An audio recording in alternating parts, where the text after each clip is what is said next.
In this video, we're going to talk about conservation of momentum. Specifically, so we can look at two scenarios, the collision and the explosion, which are scenarios where momentum is conserved. There are two types of situations where we care about momentum. There's the one where there's an external force on, say, an individual object, like this car colliding into a wall, in which case something changes its momentum. So this is the impulse momentum theorem, kind of the stuff we talked about in our last video or last time we looked at momentum and impulse. Impulse causes a change in momentum. But now there's another situation where there's no external force, right? The system is the two cars, say, and they collide with each other. Well, if we can assume low or no friction underneath them, there's no external force, and actually momentum is conserved because for the system, if there's no external force, there's going to be no acceleration of the system. Or using the language that we learned last time, there is no impulse, net impulse on the system, so there's going to be no change in momentum of the system. Now, that doesn't mean the two cars aren't going to change their motion. But what we have is sort of the net forces, external plus internal forces. And if there's none of them at all, there's no forces external to the system. And the internal forces, of course, by definition, have to cancel out. We get no change in momentum. So we come up with our conservation of momentum. The big reason we can do this, and we sort of alluded to this when we talked about Newton's third law, is that these action-reaction forces, as long as they're on different objects, each object can individually accelerate. But if we treat it as a system, there is no net force then on the system, right? Those two forces are inside the system, and they don't change the total motion of that system. So it turns out that momentum is always conserved, right? It is a fundamental law. You cannot get to a place where momentum isn't conserved, just like energy is always conserved.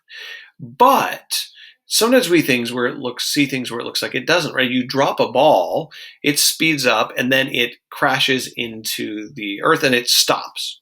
Right? This one wouldn't even really bounce.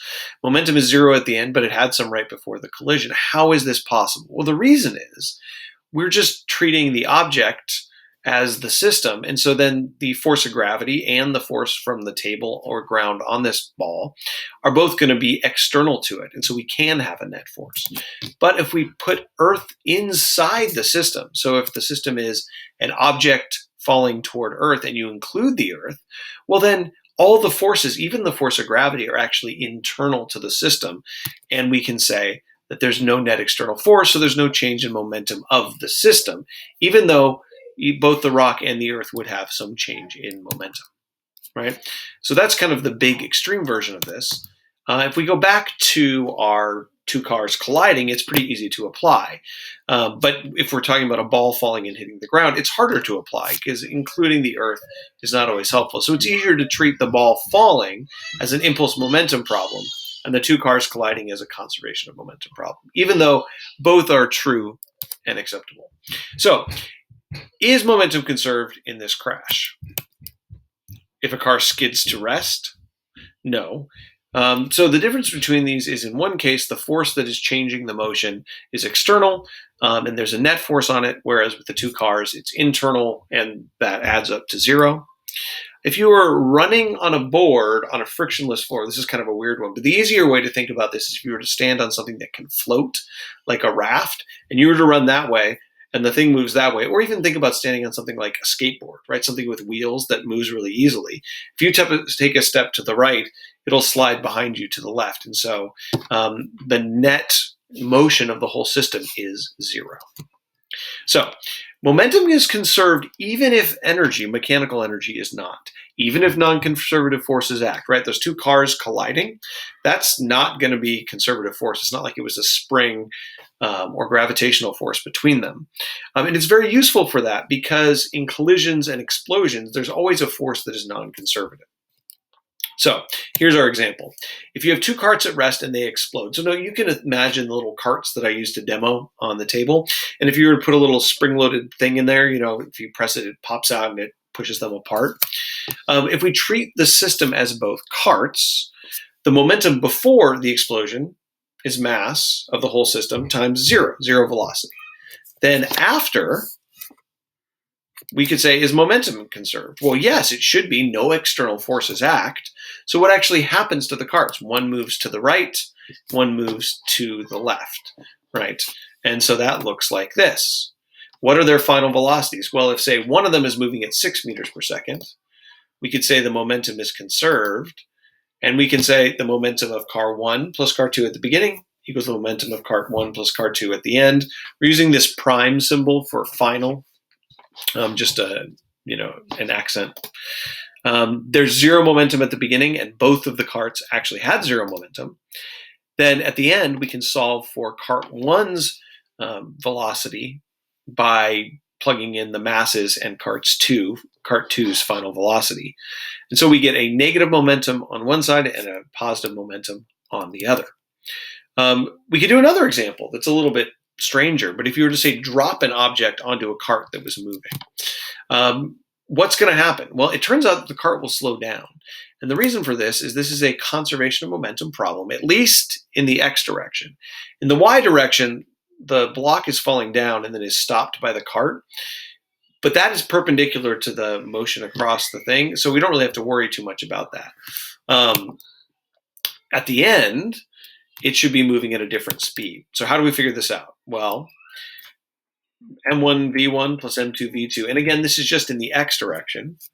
The velocity of the second object, the kilogram falling, is not moving in the x. So at the end, they're actually moving together, m1 plus m2 times the final velocity. And we end up with 2 meters per second. Right? It slows down. Notice these are both the same mass, so we double the mass that's moving. Initially, only 1 kilogram is moving 4 meters per second, and later 2 kilograms are moving 2 meters per second, the same amount of momentum. So you can do this in multiple dimensions. When I say the net external force is 0 and then momentum is conserved, I could actually mean the net external force is 0 in just the x direction, like the one we just did. The y, it wasn't conserved, but it could also be in the y and the z direction, right? Each vector equation is really 3, and normally we're only looking at 1 or maybe 2 at a time. We rarely do all 3 at once. And so usually we're just going to look 1 and 2D momentum, but you can do 3. So here's a little 2D example. Right? Think of this as like 2 balls or marbles or billiard balls on a pool table or something colliding with each other. They're both heading toward each other, but instead of bouncing off like you would with, marbles or something, they stick together. They've got glue on them or something. And we want to know what would happen. Maybe it's better to think of this as 2 air hockey pucks sliding on a thing of air that then have glue on them that stick together. Well, we want to find their combined velocity after the collision. And for that, we need to use conservation of momentum. The system is the 2 pucks or the 2 objects, and there's no net external force on them. So we should be able to do this. We can do this in the x direction. Momentum of 1 in the x plus the momentum of 2 in the x equals the total momentum in the x at the end. In the beginning, object 1 has no momentum in the x, y does, so we get 50 Newton seconds of momentum in the x direction for the whole system. In the y direction, we can do the same thing. This time we have components for each, so we do have to do a little bit more and combine that together, 47 Newton seconds. And then we can find the total momentum of the system by using the Pythagorean theorem. We have an x and a y component. That corresponds to 3.4 meters per second because we have our total momentum divided by our total mass of the system of 20 kilograms. The last piece would be to find the angle, and if we know the x and y components of that triangle, the momentum, we can find the angle, 43 degrees, moving off something like that. Notice momentum is conserved, right? Velocity is not, right? The velocity changes. There's a net force, a change in velocity on each of the objects. So it's not the velocity that's conserved, it's the momentum that's conserved. And this is one of the reasons why it's a very powerful tool, because it's a conserved quantity that is related to velocity and it preserves the vector nature of it, unlike energy, without causing too much more complication. So when is momentum conserved? There's either the standard no net external force acts, or if we think of an explosion of, say, something that was shot up in the air and it breaks apart like a firecracker, that you might see in the sky. Well, the time over which the explosion happens is quick enough that, yes, the whole thing is in free fall or in projectile motion if you launch it up and then it explodes. But for that instant where it does that, you can say no net external force, or the event is so quick that we can figure out what happens to the particles from this instant to the next and then track them both as projectiles afterwards. So for example, you might have a projectile that goes up and it explodes, and one piece follows a new projectile trajectory because it's changed its velocity, and the other one maybe falls straight down, something like that. All right, well, that's it for conservation of momentum.